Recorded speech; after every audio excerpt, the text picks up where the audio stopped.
মুখ্য অতিথি circle officer মহোদয়ক এখন গোলাম গামছাৰে সম্বৰ্ধনা জনাব আৰু তাৰ পিছতে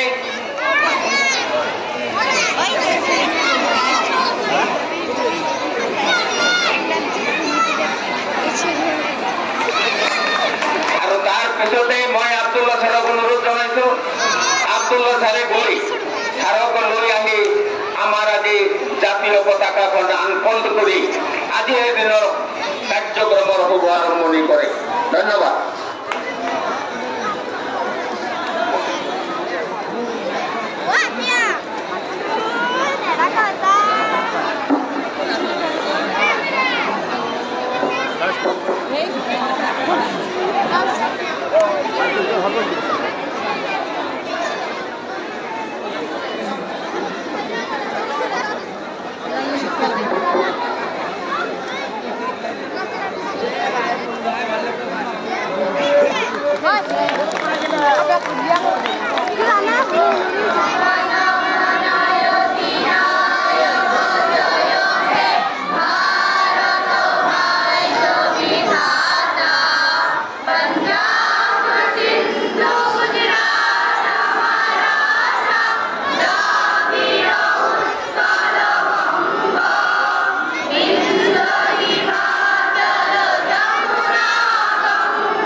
পৰম শ্ৰদ্ধাৰ ৰাইজ আমাৰ মহান দেশৰ ৭৪ সংখ্যক গণৰাজ্য দিৱস উদযাপনৰ এই পবিত্ৰ ক্ষণত ইয়াত উপস্থিত থকা প্ৰতিগৰাকী ব্যক্তি প্ৰমুখ্যে মানকাছৰ ৰাজচক্ৰৰ প্ৰতিগৰাকী নাগৰিক ছাত্ৰ ছাত্ৰী শিক্ষক শিক্ষয়িত্ৰী সাংবাদিক বন্ধুসকল তথা সমগ্ৰ জনসাধাৰণলৈ আন্তৰিক ওলগ আৰু শুভেচ্ছা জনাইছোঁ আজি দেশৰ প্ৰত্যেকগৰাকী নাগৰিকে বিপুল হৰ্ষ উল্লাসেৰে গণৰাজ্য দিৱস পালন কৰিছে আমাৰ মহান গণতান্ত্ৰিক দেশখনৰ প্ৰাণ শক্তিস্বৰূপ পবিত্ৰ সংবিধানখনৰ 1950 চনৰ আজি দিনটোতে কাৰ্যকৰী হৈছিল আহক এই শুভক্ষণত আমি আমাৰ সংবিধানৰ পিতৃপুৰুষ বি.আৰ. আম্বেদকাৰৰ প্ৰমুখ্যে সংবিধান প্ৰণেতাসকলৰ প্ৰতি কৃতজ্ঞতা জ্ঞাপন কৰোঁ তেওঁলোকৰ জ্ঞান অনুভৱ আৰু দূৰদৰ্শিতাৰ বাবে আমি এনে এক অৱস্থা লাভ কৰিছোঁ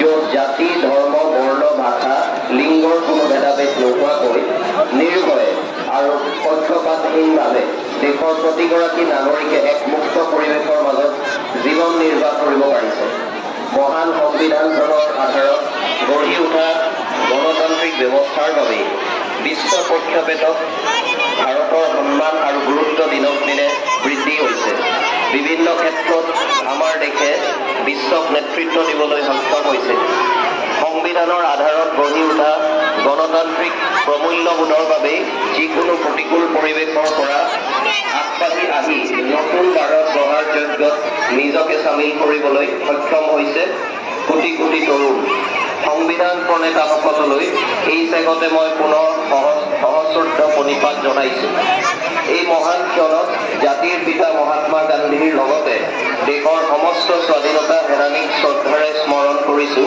আৰু তেওঁলোকলৈ আমাৰ আন্তৰিক শ্ৰদ্ধাঞ্জলি জনাইছোঁ তেওঁলোকৰ অখিল ত্যাগ আৰু বলিদানৰ বিনিময়ত আমি আমাৰ স্বাধীনতা পুনৰ লাভ কৰিবলৈ সক্ষম হৈছিলোঁ সীমান্তত নিয়োজিত হৈ দেশৰ সাৰ্বভৌমত্ব আৰু অখণ্ডতা ৰক্ষাৰ বাবে অহৰ্নিশে সেৱা আগবঢ়োৱা সেনা আৰু অৰ্ধ সামৰিক বাহিনীৰ প্ৰতিগৰাকী বীৰ জোৱানকো এই চেগতে মই কৃতজ্ঞতা আৰু ধন্যবাদ জনাইছোঁ।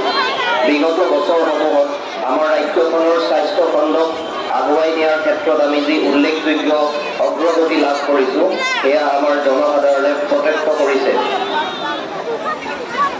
2021 চনৰ পৰা মানকাছাৰ ৰাজচক্ৰ বিদ্যালয়ৰ সমূহ আন্তঃগাঁথনিৰ যথেষ্ট উন্নতি পৰিলক্ষিত হৈছে।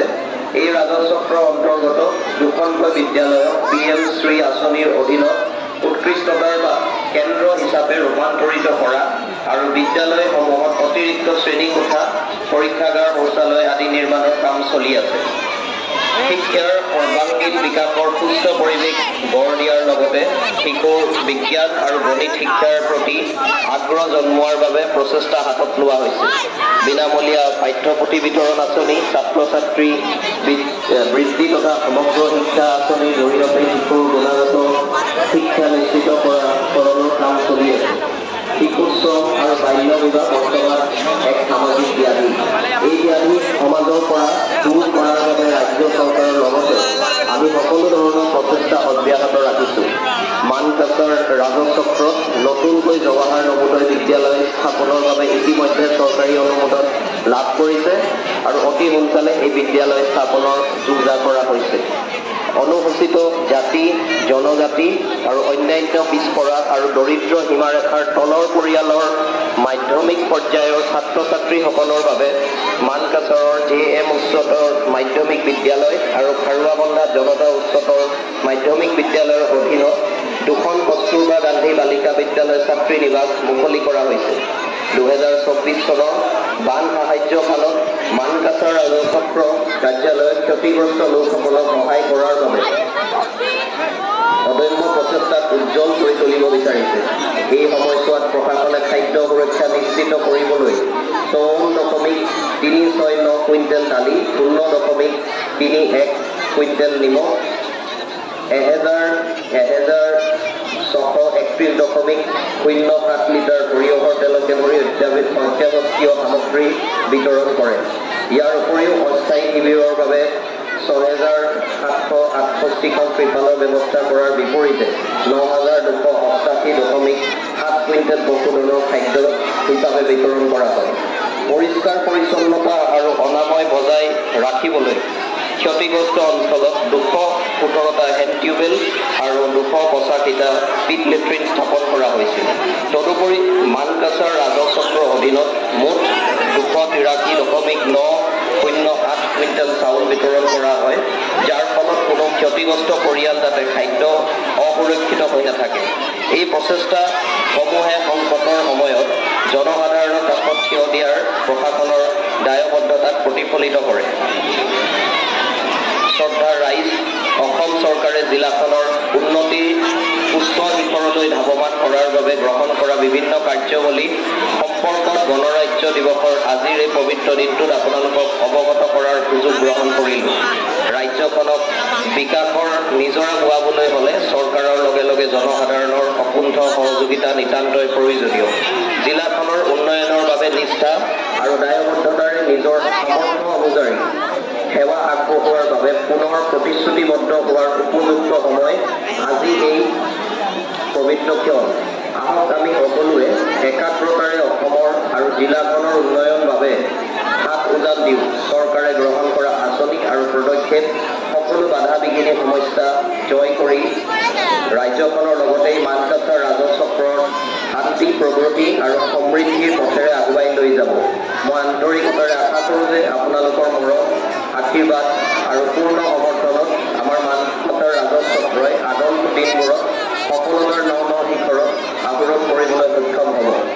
এক উজ্জ্বল আৰু সমৃদ্ধিশালী ভৱিষ্যতৰ আশা আৰু প্ৰত্যাশাৰে সংবিধান প্ৰণেতাসকলৰ লগতে স্বাধীনতাৰ সেনানীলৈ পুনৰবাৰ মোৰ ভক্তি ভৰা শ্ৰদ্ধাঞ্জলি অৰ্পণ কৰি আপোনালোক সকলোলৈ পুনৰ গণৰাজ্য দিৱসৰ অভিনন্দন জনাই মোৰ ভাষণ সামৰিব বিচাৰিছোঁ। জয় হিন্দ, জয় আই অসম। বন্দে মাতরম, বন্দে মাতরম। भारत माता की, भारत माता की, महात्मा गांधी जी की, महात्मा गांधी जी की, नेताजी सुभाष चंद्र बोस की।